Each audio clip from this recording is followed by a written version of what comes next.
तो हम लोग डेप्रिसिएशन में आज यूनिट ऑफ प्रोडक्शन मेथड के बारे में देखेंगे। जो अकाउंटिंग स्टैंडर्ड्स ऑफ इंडिया यानी AS 10 और AS 16 में 3 मेथड रिकग्नाइज किए गए हैं डेप्रिसिएशन कैलकुलेट करने के। वो 3 मेथड कौन से हैं? पहला है स्ट्रेट लाइन मेथड, फिर डिमिनिशिंग बैलेंस मेथड जिसको हम लोग क्या बोलते हैं रिटर्न ऑफ वैल्यू मेथड, और तीसरा है आपका यूनिट ऑफ प्रोडक्शन मेथड। यही 3 मेथड रिकग्नाइज किए गए हैं। ये जो मेथड है ये डिपेंड करता है कि किस हिसाब से एसेट का यूज़ हो रहा है, उस हिसाब से डिसाइड करना है कि हमें कौन सा मेथड अप्लाई करना है। जो डेप्रिसिएशन अमाउंट है वो पैसेज ऑफ टाइम पर बेस नहीं होता है, बल्कि एक्चुअल यूज़ ऑफ एसेट पे होता है। कोई मशीन आपने आज ले ली, मान ली गाड़ी आपने ले ली, लेकिन आप गाड़ी चला ही नहीं रहे हैं, तो ऑब्वियसली बात उसका यूटिलाइजेशन कम हो रहा है। बेसिक चीज़ उसमें कम हो रही है, बट उसका जो इंजन है उसको उतना फर्क नहीं पड़ रहा है ना। ये नहीं कि बिल्कुल खड़ी रखें आप। उसी तरीके से डेप्रिसिएशन एसेट के यूज़ पे डिपेंड करता है, ना कि उसकी एज पे। ये कहा गया है। ये जो मेथड है ये किन एसेट्स के लिए ज़्यादा यूज़फुल है? उनके लिए जिसमें कि यूटिलाइजेशन देखा जाता है। आपने सपोज करते हैं आपने सपोज करते हैं कोई प्रोडक्ट बनाने के लिए मशीन ली, सुइंग नीडल बनाने के लिए आपने मशीन ली।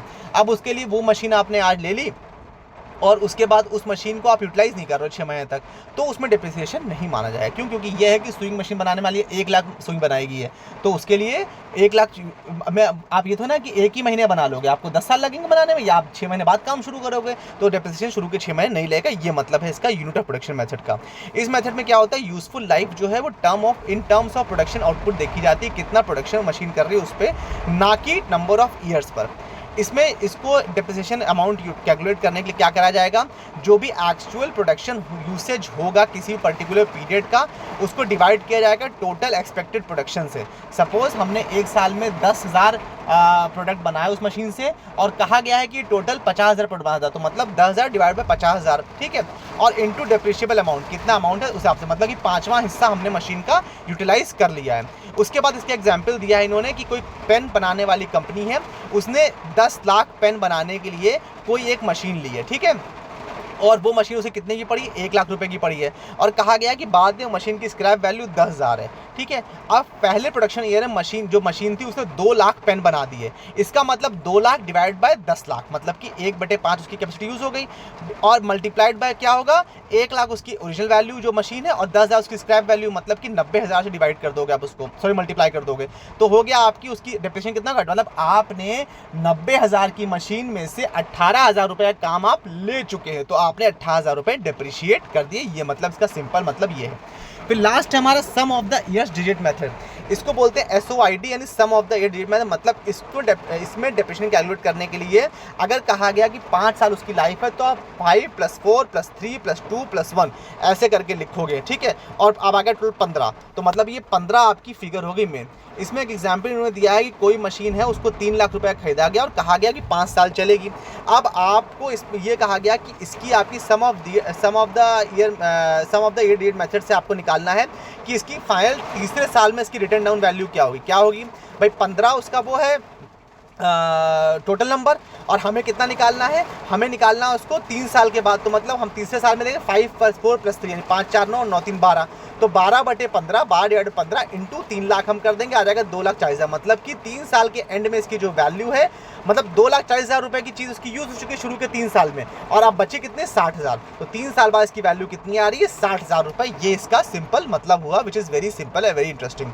अब हम लास्ट टॉपिक पे आते हैं इस चैप्टर के, वो है replacement of a fixed assets. अच्छा, हमने टॉपिक शायद इसका नाम नहीं देखा ना, प्लीज़ इसका नाम देख लीजिए।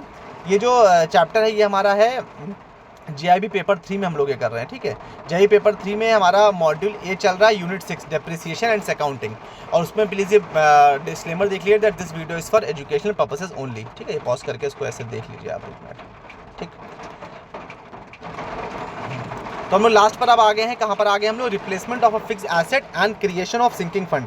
जब भी डेप्रिसिएशन एक्सपेंस हम करते हैं तो ये एक तरह से नॉन कैश एक्सपेंस है। इसमें ये कहा गया है कि यूजुअली जो कैश है वो पे आउट तो हो नहीं रहा है, बस लेकिन उसको कैलकुलेट किया जा रहा है। इंपॉर्टेंट क्या है इसमें, इंपॉर्टेंट ये है कि आप कारें किराए पे चलवाते हैं, आपको पता है 10 साल बाद आपकी कार स्क्रैप हो जाएगी, तो आपको लेकिन 10 साल बाद कहीं से आपको खजाना तो मिल नहीं जाएगा, आपको नई कार खरीदनी होगी बिजनेस कंटिन्यू करने के लिए, तो आपको हर साल कुछ पैसा निकाल के एक सिंकिंग फंड में डालना होगा कि 10 साल बाद आप नई कार खरीद सकें इसको स्क्रैप करने के बाद। तो इसीलिए डेप्रिसिएशन जितना अमाउंट होता है उसको सिंकिंग फंड में डाल के रखा जाता है, जिससे कि नया एसेट रिप्लेस किया सके, नई मशीन, नया प्लांट, नई चीज़ आ सके। इसको बोलते हैं सिंकिंग फंड, ठीक है, या डेप्रिसिएशन फंड। लास्ट टॉपिक है amortisation of intangible asset. Amortisation word देख के मत घबराइएगा।